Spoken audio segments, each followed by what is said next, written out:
నిజామాబాద్ జిల్లాలో తెలంగాణ రాష్ట్ర ఆవిర్భావ దినోత్సవ వేడుకలు ఘనంగా జరిగాయి. ఈ వేడుకలకు ముఖ్య అతిథిగా రాష్ట్ర ఖనిజాభివృద్ధి సంస్థ చైర్మన్ అనిల్ ఈరవత్రి హాజరై జాతీయ పతాకాన్ని ఆవిష్కరించి పోలీసుల గౌరవ వందనం స్వీకరించారు. అనంతరం అనిల్ ఈరవత్రి ప్రసంగిస్తూ జిల్లాలో అమలు చేస్తున్న అభివృద్ధి కార్యక్రమాలు, సాధించిన ప్రగతి గురించి తెలియజేసి తెలంగాణ అమరవీరుల కుటుంబాలను ఘనంగా సన్మానించారు.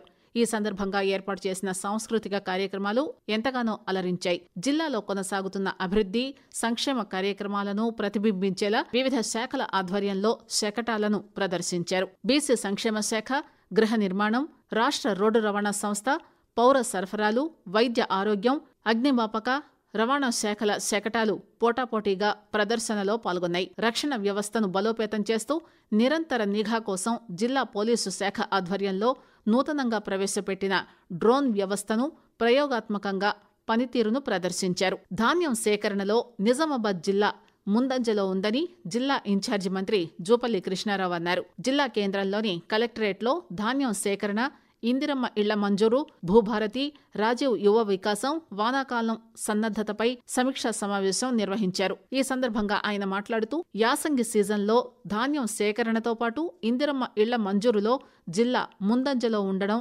అభినందనీయమన్నారు. ఉమ్మడి జిల్లా అధికారులు ప్రత్యేక చొరవ చూపడంతో పెద్ద ఎత్తున ధాన్యం సేకరణ జరిగిందని మంత్రి ప్రశంసించారు. రైతులకు ఇబ్బందులు కలగకుండా చివరి గింజ వరకు సజావుగా కొనుగోలు జరిగేలా చర్యలు తీసుకోవాలన్నారు. మిల్లింగ్ చేసిన బియ్యాన్ని జాగ్రత్తగా భద్రపరచాలని జిల్లా కలెక్టర్ రాజీవ్ గాంధీ హనుమంత్ అన్నారు. నిజామాబాద్ పట్టణంలో అరసపల్లి, ఖానాపూర్, సారంగపూర్ ప్రాంతాల్లోని రైసు మిల్లులను జిల్లా కలెక్టర్ తనిఖీ చేశారు. శ్రీరామ్ సాగర్ ముంపు ప్రాంతంలో త్వరలో ఎకో టూరిజం పనులను ప్రారంభిస్తామని అటవీ శాఖ additional principal chief conservator, vice chairman, managing director Sunitha Bhagwat స్పష్టం చేశారు. తెలంగాణ అటవీ శాఖ టూరిజం అభివృద్ధి కార్పొరేషన్ అధికారి రంజిత్ నాయక్, జిల్లా అటవీ అధికారి వికాస్ మీనాతో కలిసి డొంకేశ్వర్ మండలం, గాదేపల్లి, బాల్కొండ మండలం, జలాల్పూర్, నందిపేట మండలం, ఉమ్మెడ, మాక్లూర్ మండలం చిన్నాపూర్లోని అర్బన్ పార్కును సందర్శించారు. పులిగుట్ట వద్ద కేటాయించిన 3 ఎకరాల ప్రభుత్వ స్థలాన్ని చూశారు.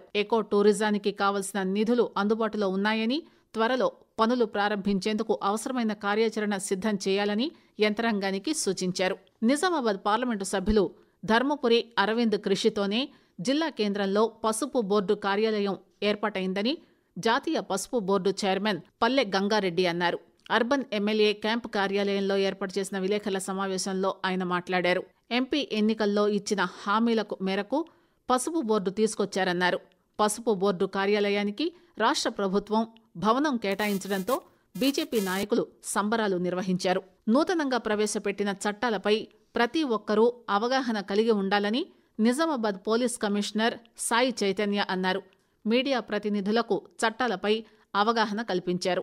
గత సంవత్సరం జూలై 1న కేంద్ర ప్రభుత్వం ప్రవేశపెట్టిన నూతన చట్టాలు భారతీయ న్యాయ సంహిత, భారతీయ నాగరిక సురక్షా సంహితపై పాత్రికేయులు అర్థం చేసుకుని ప్రజలకు అవగాహన కల్పించాలన్నారు. ఫోటోలు, వార్తల విషయంలో పూర్తిస్థాయి నిజ నిర్ధారణ చేసుకుని రాయాలన్నారు.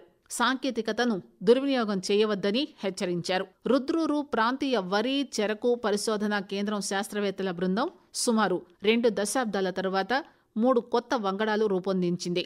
శాస్త్రవేత్తలు కొన్నేళ్లుగా అనేక పరిశోధనలు చేసి రుద్రూరు వరి 1162, రుద్రూరు చెరకు 81 అనే వంగడాలకు రూపకల్పన చేశారు. వీటి విడుదలకు కేంద్ర ప్రభుత్వం ఆమోదం తెలపడంతో వీటిని రాష్ట్ర ఆవిర్భావ దినోత్సవం రోజున రైతులకు నామమాత్రపు రుసుముతో పంపిణీ చేసినట్టు పరిశోధనా కేంద్రం అధిపతి అంజయ్య తెలిపారు.